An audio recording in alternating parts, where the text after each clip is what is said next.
प्रभु यीशु मसीह के सामर्थ्य नाम में मांगते हैं। अपने हाथों को उठाओ। आज का वचन आपकी जिंदगी में 100 गुना फलों को लेके आए। अंधकार की शक्तियां इन वचनों को चुरा ना सके। परमेश्वर का आत्मा आपको इनलाइट करे, आपको रोशनी दे इन वचनों के द्वारा। इन वचनों के द्वारा आपके रास्ते खुले यीशु मसीह के नाम में। आपका आमीन जितना लंबा, ब्लेसिंग उतनी लंबी। ये वर्ड आज जो परमेश्वर ने मुझे दिया, आपकी जिंदगी में 100 गुना फल लेके आए। शैतान शर्मिंदा हो इन वचनों के द्वारा आपकी लाइफ में यीशु मसीह के नाम में। प्रभु यीशु मसीह के सामर्थ्य नाम में हम मांगते हैं। स्वागत है जीवित परमेश्वर की जीवित हजूरी में। आमीन। मेरा ये बिलीव है कि जैसे ही एक इंसान परमेश्वर को अपना लव शो करता है और प्रूफ करता है, वो छूटने की तरफ चल पड़ता है। आमीन। जितना लंबा और ऊंचा ब्लेसिंग उतनी लंबी चर्च। बैठ जाओ अपने शरीर में। आज परमेश्वर की हजूरी हमारे बीच में मौजूद है। बैठ जाओ अपनी चेयर पे। उसने जो मुझसे प्यार किया मैं उसको छुड़ाऊंगा। परमेश्वर ने यह नहीं लिखा कि उसने जो मुझसे 40 रोजे रखे तो मैं उसे छुड़ाऊंगा। इसका मतलब यह नहीं आप रोजे ना रखो।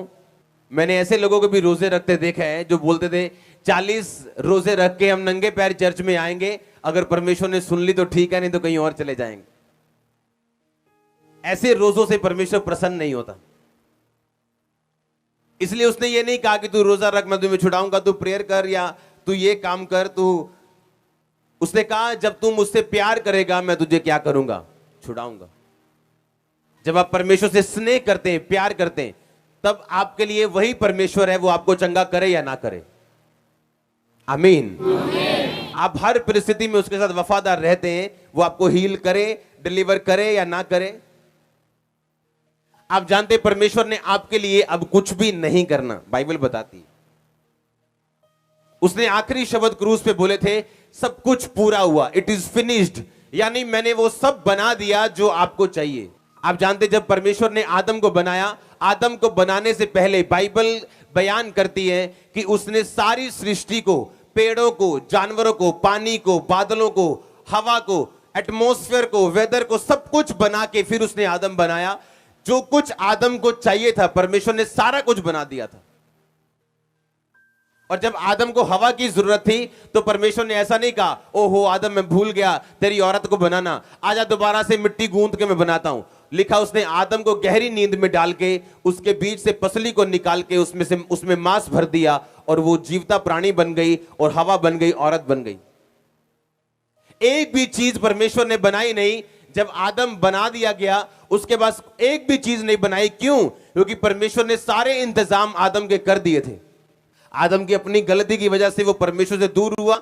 और बाइबल क्या कहती? बाइबल कहती उसने जब कहा कि सब पूरा हुआ, इसका मतलब परमेश्वर ने सब कामों का इंतजाम करके अपने प्राण त्याग दिए। तीसरे दिन फिर वो मुर्दों में से जी उठा। जी उठ के फिर एकदम से उसने स्वर्ग में नहीं चला गया ताकि लोग ये ना बोले कि ये झूठ था। फिर 40 दिन लोगों को दिखाई देता रहा, खाना खाता रहा, काम करता रहा, चमत्कार करता रहा, वचन देता रहा। और फिर 41वें दिन पहाड़ पे सब लोगों के देखते देखते बादलों के बीच से वो स्वर्ग पे उठा लिया गया। आमीन। इसका मतलब क्या कि अगर परमेश्वर अब सब कुछ पूरा कर चुके हैं तो मैं वो चीज कैसे परमेश्वर से लूं जो मैं चाहता हूं? मैं अपने भाई की साल्वेशन कैसे लूं? उसको मैं पापों से आजाद कैसे करवाऊं? उसको मैं नशे से आजाद कैसे करवाऊं?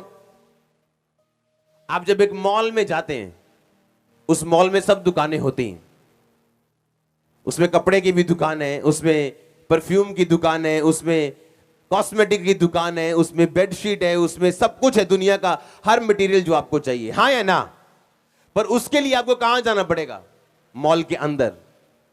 आमीन। मॉल के अंदर जाते ही आपको सब कुछ मिलना शुरू होता है, एक दुकान से दूसरी से तीसरी से। वो सब जरूरतें आपकी पूरा होना शुरू होती हैं। उसी तरह से परमेश्वर ने एक स्ट्रक्चर बनाया, एक ढांचा बनाया, जिस ढांचे के अंदर उसने सब कुछ रखा हुआ। इसलिए उसने कहा था सब पूरा हुआ, इट इज फिनिश्ड। मतलब मैंने एक ढांचा बना के उसको फिनिश कर दिया, अपने लहू से उसे रंग दिया, अब वो ढांचा बन चुका है। आमीन। अब उस ढांचे के अंदर मुझे क्या चाहिए वो मैं उस ढांचे के अंदर जाके देखूंगा। आमीन। परमेश्वर ने अब कुछ करना नहीं है आपके लिए, आपको दिमाग में रखना है, वो कर चुके हैं। आपको उस ढांचे के अंदर जाना है, उस स्ट्रक्चर के अंदर जाना है। आमीन। एक बात याद रखो, परमेश्वर ने जब कौन इंसान आज ज्यादा आशीषित है और कौन कम आशीषित है, यीशु मसीह ने कहा कोई 30 गुना, कोई 60 गुना, कोई 100 गुना फल लेके आएगा। मर्जी ये परमेश्वर की नहीं है कि एक बंदे नु 30 गुना मिलेगा, एक नु एनु 60 दे दियो, एनु 100 दे दियो। नो, मर्जी जो है वो इंसान की है कि वो कैसे रिस्पॉन्स करता है परमेश्वर के सामने, उस तरीके से परमेश्वर उसको लेता है। हालेलुया। पहली बात, उस स्ट्रक्चर में जाने से पहले जो लोग गलती करते हैं, जो चर्च गलती करती है या विश्वासी गलती करते हैं, वो ये है कि उनका ध्यान सिर्फ उस चीज की ओर है जिसको वो लेना चाहते हैं। अब्राहम, बाइबल कहती है कि जब उसके बेटा नहीं हुआ और 25 साल 24 साल इंतजार उसने किया, बाइबल कहती है अगर 25 साल बाद भी अगर आज परमेश्वर, एक विश्वासी आपको आके बोले कि भाई प्रभु तुझे चंगा करेगा, चल चर्च में, और 10 साल आपको चंगाई ना मिले, तो क्या फिर भी आप चर्च में जाना चाहोगे? दो तरह के सुनो, सब कुछ आपके लिए बनाया गया, परमेश्वर ने सब कुछ आपके लिए किया। अगर वो आपको शारीरिक बरकतें ना देना चाहता तो सिर्फ अपना लहू बहाता और मारा जाता, पर वो गरीब घर में पैदा हुआ ताकि आपकी गरीबी की श्राप दूर हो। वो उसने मार खाई, कोड़े खाए ताकि आपके शरीर के श्राप दूर हो। लेकिन उनको लेने का दिमाग कैसा होना चाहिए? आज जो चर्च गलती करती वो ये है कि उनका ध्यान सिर्फ चंगाई की तरफ है। आज पास्टर भी अगर उसके पास अगर वो प्रोफेसी करना चाहते हैं तो वो उसने प्रोफेसी के ऊपर ही अपनी मिनिस्ट्री बना ली पूरी, पर वो लोगों को ये बताना भूल गया कि आपको उसकी आमद के लिए तैयार भी होना है, आपको आत्मिक रीति के साथ बढ़ना भी है कि जब प्रभु यीशु मसीह आपको लेने आए, ये ना हो आपके पास 10 तरह की बरकतें हो पर आत्मा में आप परमेश्वर से दूर हो। आपको ये बात समझने की, अब्राहम ने कहा मैं उस स्वर्गीय यरूशलेम की बाट जोता हूं। इसका मतलब क्या था? इसका मतलब यह था कि जब उसे यह मालूम हो गया कि जो वायदा परमेश्वर ने मेरे साथ किया था अब शायद वो पूरा ना हो, तब उसका ध्यान कहां पे था? स्वर्गीय यरूशलेम, यानी स्वर्ग की ओर, एक स्वर्गीय नगर की वो बाट जोता था। यानी जब उसने ये देख लिया कि ठीक है अब मैं हीलिंग अगर मेरी ना हो तो कोई बात नहीं, लेकिन मैं स्वर्ग जा रहा हूं। ध्यान कहां था? स्वर्ग के ऊपर, कि अगर मेरी हीलिंग ना हो तो क्या मैं परमेश्वर से दूर होके अपनी साल्वेशन भी गवा लूं, अपनी मुक्ति भी गवा लूं, अपना उद्धार गवा लूं क्या? बाइबल कहती है अपने उद्धार पे काम करते जाओ। आज मैं आपको वो चीज बताना चाहता हूं कि क्यों अब्राहम की लाइफ में चमत्कार थे और एक बंदे की लाइफ में आज परमेश्वर छूता नहीं उसको। कारण क्या है? कारण परमेश्वर नहीं, कारण हम खुद हैं। जब अब्राहम का ध्यान स्वर्ग की ओर था तो परमेश्वर का आत्मा उसे छू पाया और वो दे पाया जो उसको इस दुनिया में चाहिए था। आमीन। क्योंकि ध्यान कहां पे था अब्राहम का? स्वर्ग पे। ध्यान कहां था? ध्यान उसका बरकत के ऊपर नहीं था, ध्यान उसका पैसों के ऊपर नहीं था, या ध्यान उसका शारीरिक चंगाई के ऊपर नहीं था। उसका ध्यान यह था कि मैं अपने आप को इतना बचा के रखूं कि अगर ये आशीष मुझे ना भी मिले तो भी शैतान इस आशीष ना मिलने के कारण मुझ पे अटैक ना करने पाए और मैं प्रभु से दूर ना होने पाऊं। हालेलुया। पर आज चर्च को क्या चाहिए? सिर्फ प्रोफेसी। आज क्या चाहिए? सिर्फ हीलिंग। जिस तरह वो भाई ने शिकंजा छोड़ दिया, मेरा भी छूट जाए। जिस तरह उस बहन के 17 साल में बेबी हो गया, मेरा भी हो जाए। बपतिस्मा लिया जी? नहीं जी। प्रार्थना करते हो? नहीं जी। बाइबल पढ़ते हो? नहीं जी। ये कैसी क्रिश्चियनिटी है? ये कैसी मसीहत है जो आप प्रेयर नहीं कर रहे हो, आप बाइबल नहीं पढ़ रहे हो, परमेश्वर के साथ कोई संबंध नहीं है, कोई आने वाली आमद की तैयारी नहीं है कि मैं तैयार हो रहा हूं। अगर आज प्रभु यीशु मसीह लेने आ जाएं तो मैं सबसे ज्यादा खुश हूं, मैं सबसे ज्यादा आनंदित हूं कि काम खत्म, हां असली घर चलो। पर लोगों को डर लगता है ऐसा कहने में भी। आज अब्राहम इसीलिए इस दुनिया में सक्सेसफुल था क्योंकि उसका ध्यान जो था वो आत्मिक था। कि अगर मुझे ये ना भी मिले तो मैं क्या, मेरी पोजीशन क्या है। अगर मुझे ये ना मिले तो मेरी पोजीशन क्या है, क्या मैं प्रभु के साथ जुड़ा हूं या नहीं। या जो अगर मेरी लाइफ की सबसे बड़ी प्रेयर रिक्वेस्ट अगर पूरी ना हो तो तब मेरे आत्मिक पोजीशन क्या है, क्या मैं परमेश्वर के साथ खड़ा रहना चाहूंगा या नहीं। फिर परमेश्वर निर्धारित करता है आपको कितना दूर लेके जाना। उसने जो मुझसे स्नेह किया मैं उसको छुड़ाऊंगा, मुझसे जो प्यार किया इसलिए मैं उसको छुड़ाऊंगा, मैं उसको ऊंचे स्थान पर रखूंगा, उसकी महिमा को बढ़ाऊंगा, उसे लंबी आयु से तृप्त करूंगा, उसे अपने उद्धार का दर्शन दिखाऊंगा। परमेश्वर ने अब एक स्ट्रक्चर बना दिया, एक ढांचा बना दिया, एक मकान बना दिया। उस मकान के अंदर सब कुछ है, पर उस गुप्त स्थान में, उस प्रभु के स्थान में कौन प्रवेश कर सकता है। बाइबल कहती उस ढांचे में है तो सब कुछ, पर जो वो ढांचे में रखा सब कुछ चाहता है, हो सकता है वो उसे ना मिले, पर जो व्यक्ति उस ढांचे को चाहता है हो सकता है उसको सब कुछ वो मिले जो उस ढांचे के अंदर है। आज लोग इंपार्टेशन चाहते हैं, वो अपने फादर की अनॉइंटिंग चाहते हैं पर अपने फादर को नहीं चाहते। आज लोग अपनी जरूरत और अपने मूड के हिसाब से बदल जाते हैं, और परमेश्वर भी ऐसा ही है। अगर आप अपनी जरूरत के लिए उस ढांचे के अंदर जाना चाहते हैं तो हो सकता है आप संघर्ष करें, पर अगर आप दिल से उस ढांचे से प्यार करते हैं तो आपको अंदर ले जाएगा वो।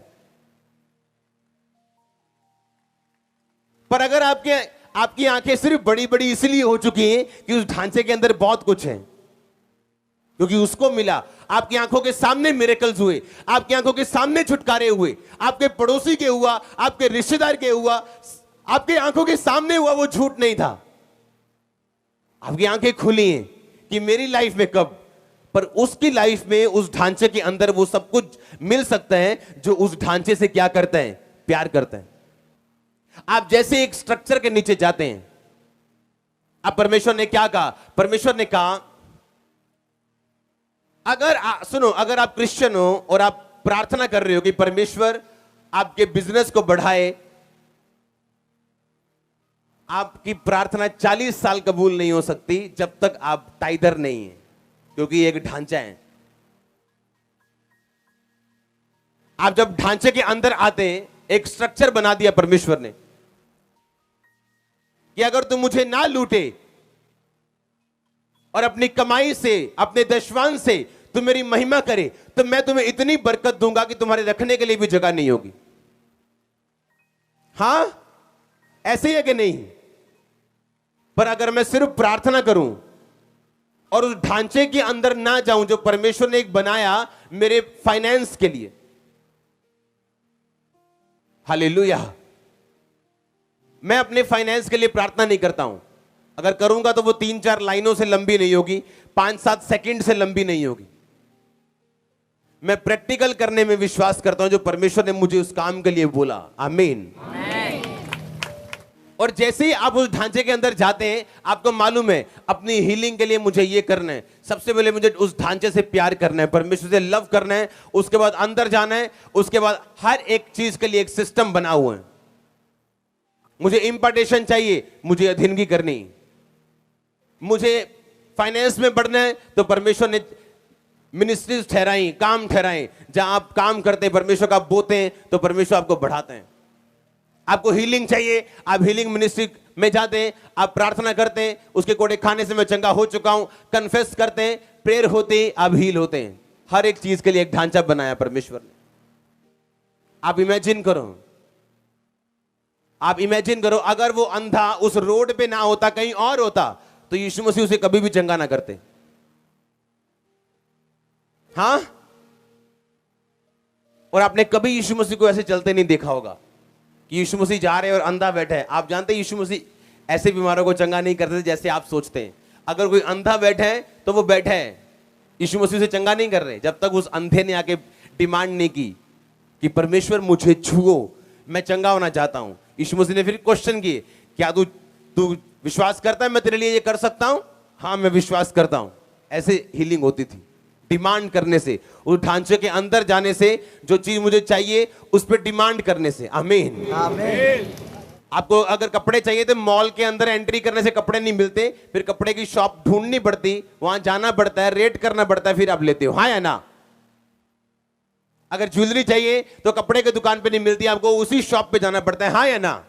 और जैसे ही आप इस ढांचे में प्रवेश करते हो, आप देखते हो कि मुझे इस जीवन में रहने के लिए और टेस्टिमनी देने के लिए, परमेश्वर में खड़े रहने के लिए क्या चाहिए, और आप उस चीज पे काम करना शुरू करते हो। आप इमेजिन करो, जैसे ही मैं जब अफ्रीका में जाता था अपने फादर के पास, और मैं वापस आके लोगों को बोलता था, अब देखना कैसे काम होते हैं, ऐसे क्यों? अब देखना कैसे चर्च बढ़ती, ऐसे क्यों? क्योंकि मुझे पता होता था कि मैं एक बीज बो के आया हूं जो मुझे फल देने वाला है।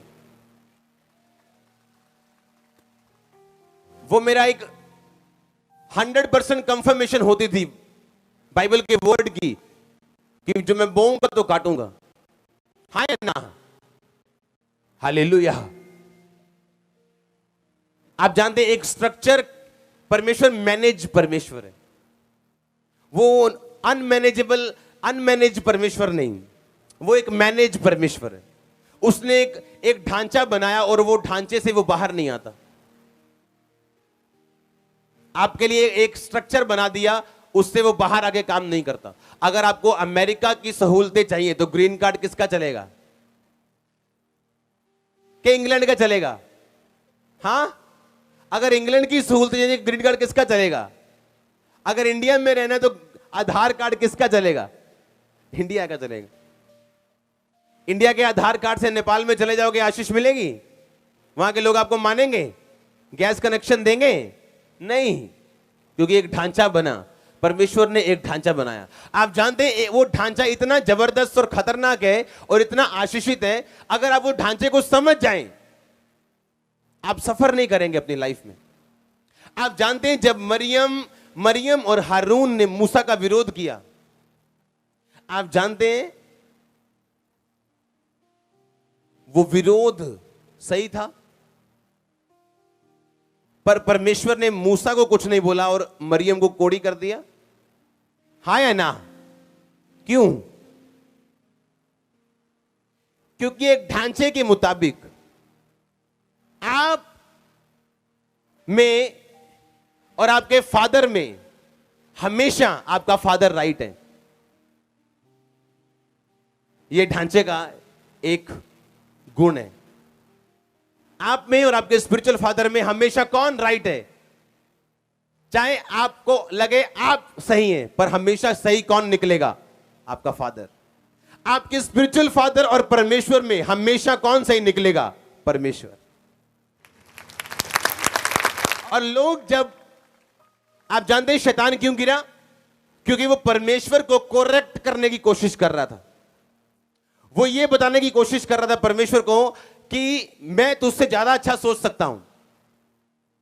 आप जानते हैं आज भी कुछ लोग ऐसा पाप करते हैं, जब वो अपने फादर को करेक्ट करने चले जाते हैं और परमेश्वर की निगाह में पापी हो जाते हैं। क्योंकि आप में और आपके स्पिरिचुअल फादर में हमेशा कौन सही है? आपका स्पिरिचुअल फादर। और आपके स्पिरिचुअल फादर और परमेश्वर में हमेशा कौन सही है? परमेश्वर। यह ढांचा है। इस ढांचे को अगर आप तोड़ने मरोड़ने की कोशिश करेंगे, आप ही फंसेंगे, आपका फादर नहीं फंसेगा। वो उसी पोजीशन पे आपको मिलेगा, आनंदित और अपने कामों में बिजी। हालेलुया। आप जानते हैं अपने अथॉरिटी को करेक्ट करना शैतानी पाप है, एक रिबिलियन मतलब विरोधता का पाप। आप जानते हैं व्यभिचार के पाप से भी बड़ा पाप है विरोधता का पाप। पहला पाप जो दुनिया में आया आदम और हवा से पहले, वो विरोधता का पाप था, विरोध का पाप। और आज भी अगर शैतान ने किसी बंदे पे अटैक करना हो, वो इस पाप से नीचे लेके लोगों को जाना चाहता है। इसीलिए अगर आप मुझे अपने पास बिठा के डिस्कशन करेंगे कि फलाने बंदे ने रेप कर दिया या फलाने बंदे ने ऐसा कर दिया, फलाने ने ऐसा कर दिया, मैं अपने मुंह को सी के रखूंगा, क्योंकि मुझे उन कामों से कोई मतलब नहीं है। नेवर। मैं अपने दुश्मन का भी विरोध नहीं करता कभी। जिसने मेरे खिलाफ बोला उसका भी विरोध। मुझे पता है विरोध करना शैतान की ओर से। और जब एक आदमी अपनी अथॉरिटी को करेक्ट करना चाहते हैं, वो पूरा 100% प्योर डेविलिश है, 100% डेविलिश है, वो शैतानी है वो। क्योंकि आप में और आपके स्पिरिचुअल फादर में हमेशा कौन राइट है? चाहे आपके पास 100 बहाने हो, लेकिन हमेशा वही राइट है जो आपके ऊपर है। हालेलुया। कितने इन बातों को समझ रहे हैं? क्योंकि क्या है, परमेश्वर ने क्या बनाया? एक स्ट्रक्चर, एक ढांचा बनाया, एक बिल्डिंग बनाई। आपको उसके अंदर जाके अपने आप को खोजना है, जो आपको चाहिए उस हिसाब से आपको चलना है, अपनी साल्वेशन का ध्यान रखते हुए कि मुझे ये चाहिए तो सब कुछ है, लेकिन सबसे अधिक जो मुझे चीज चाहिए वो मेरी मुक्ति है। मुक्ति में बने रहना, साल्वेशन में बने रहना। आशीष आए ना आए वो मेरा परमेश्वर है, चंगा करे ना करे वो मेरा परमेश्वर है, आजाद करे ना करे वो मेरा परमेश्वर है। उसकी सामर्थ्य के लिए कुछ भी इम्पॉसिबल नहीं है। हालेलुया, जोर से बोलो हालेलुया। आपको उस स्ट्रक्चर के अंदर जाना है और वहां सब कुछ है, लेकिन उसके अंदर जाने से पहले उस ढांचे से प्यार भी करना है, यीशु मसीह से लव भी करना है। और लव का मतलब जब वो दे ना दे, आपका परमेश्वर वही है। आप अपने डैडी को इसलिए डैडी नहीं बोलते, वो आपको 10 रुपए देता है या 100 रुपए देता है। वो आपको 100 रुपए ना भी दे तो भी आपका क्या है? डैडी है। आपके थप्पड़ भी लगाए तो क्या है आपका? हालेलुया। और जब आप उस स्ट्रक्चर को तोड़ने की कोशिश करते हैं, परमेश्वर आपके खिलाफ खड़ा हो जाता है। उसने कहा मूसा ने गलती की, वो मेरा और मूसा का मामला है, तू कौन है? और लिखा वो कोड़ी हुई। मूसा को मैं संभाल लूंगा। मैंने मूसा को खड़ा किया कि तूने खड़ा किया? मूसा को मरियम ने खड़ा किया कि परमेश्वर ने खड़ा किया? तो कहता मैं संभाल लूंगा अपने जन को, तू अपना ध्यान रख। मैंने ऐसे लोग देखे हैं जिन्होंने कभी आज तक टाइथ नहीं दिया, पर प्रार्थना करते परमेश्वर मेरा बिजनेस बढ़ाए। आप परमेश्वर को बोल रहे हो कि मैंने अंदर नहीं आना, मैं तुझे घड़ीस के बाहर निकालूंगा, स्ट्रक्चर से बाहर आके मुझे बरकत दे, अंदर नहीं आना मैंने। तो वो क्या कहता मैंने अपने नाम से अधिक बड़ा अपने वचन को समझा। देखो यीशु मसीह का नाम इतना बड़ा है, कैंसर घुटने टेकते उसके आगे, पर लिखा उसके नाम से भी बड़ा उसका वचन है। वो अपने वचन से बाहर कैसे आ जाए आपके लिए, आपके छोटे से बिजनेस के लिए, आपकी छोटी सी हीलिंग के लिए। और जैसे ही आप आज भी स्ट्रक्चर तोड़ने की कोशिश करते हैं, आप ही परेशान होते हैं, परमेश्वर नहीं।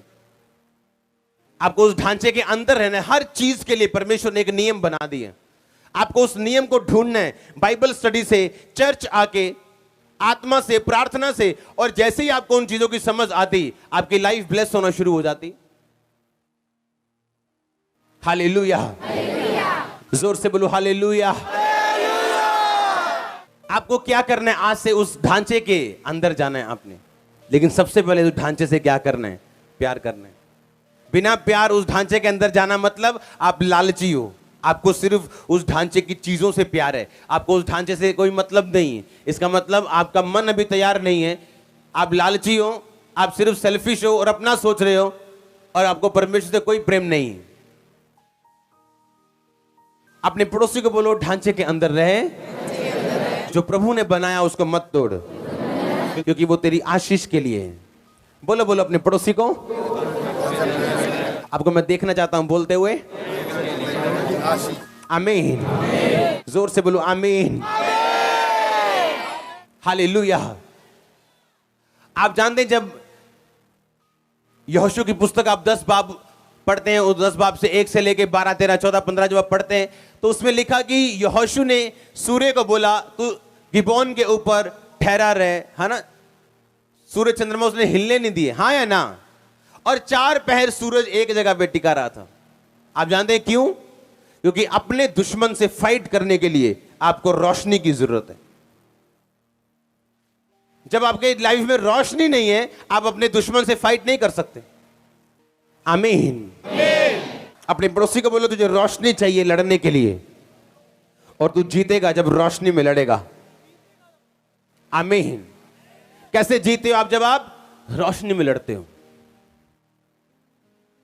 मैं एक रोशनी में लड़ रहा हूं, कैसे? मेरे को मालूम है कैसे आगे बढ़ना है, कैसे अगुवाई करनी, किसके सामने चुप रहना और किसके सामने बोलना है, उसका स्ट्रक्चर, उसका ढांचा क्या है और उस ढांचे में काम कैसे होते हैं। यूहन्ना बपतिस्मा दाता कहता तू ही है कि मैं किसी और का इंतजार करूं? क्या उसको पता नहीं था? हां, एक ही बंदा था इस दुनिया में जिसको निशानी मिली थी, जिस पर तू पवित्र आत्मा को उतरते और ठहरते देखे, वो पवित्र आत्मा से बपतिस्मा देने वाला होगा। हां, और उसने ही देखा था कि कबूतर की नहीं पवित्र आत्मा उस पर उतरा और ठहरा। फिर उसे शक क्यों हुआ? शक नहीं हुआ, ताना मारा उसने।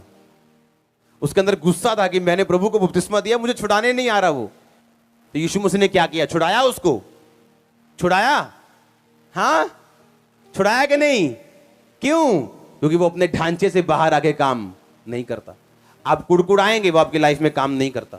पौलुस और सिलास उसी जेल में, ऐसी जेल में थे, उन्होंने आराधना की, वर्शिप की, परमेश्वर की तारीफ की। छूटे कि नहीं छूटे? छूटे कि नहीं? क्यों? एक जेल में छूटा नहीं, ये दो छूट गए। ऐसा पक्षपात क्यों? क्योंकि वो ढांचे के अंदर थे, वर्शिप कर रहे थे, आराधना कर रहे थे। हाँ या ना? तो वो अपने ढांचे से बाहर आके काम नहीं करता। आप बड़े हो, आप छोटे हो, आप पास्टर हो, आप प्रॉफिट हो, आप कोई भी हो, बिशप हो, कोई भी हो, वो अपने ढांचे के बाहर आके काम नहीं करेगा, अपने ढांचे के अंदर रह के काम करेगा। जिस तरह जज संविधान के अंदर रह के ही जजमेंट दे सकता है। अपने हाथों को उठा, बोलो थैंक यू जीसस। हिलाओ अपने हाथों को, हिलाओ अपने हाथों को, थैंक यू जीसस। ये वचन मेरी जिंदगी में 100 गुना फल लेके आए।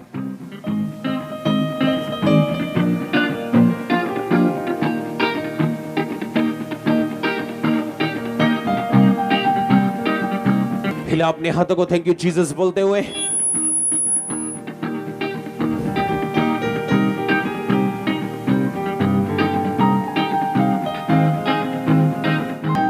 प्रभु यीशु मसीह के सामर्थी नाम में हम मांगते हैं। हमारे YouTube चैनल को सब्सक्राइब करें ताकि आप परमेश्वर के गहरे वेदों को जान सकें कि कैसे आप परमेश्वर में बढ़ सकते हैं, कैसे आप दुष्ट आत्माओं से, नशों से, बीमारियों से और वंशों के श्रापों से आजाद हो सकते हैं।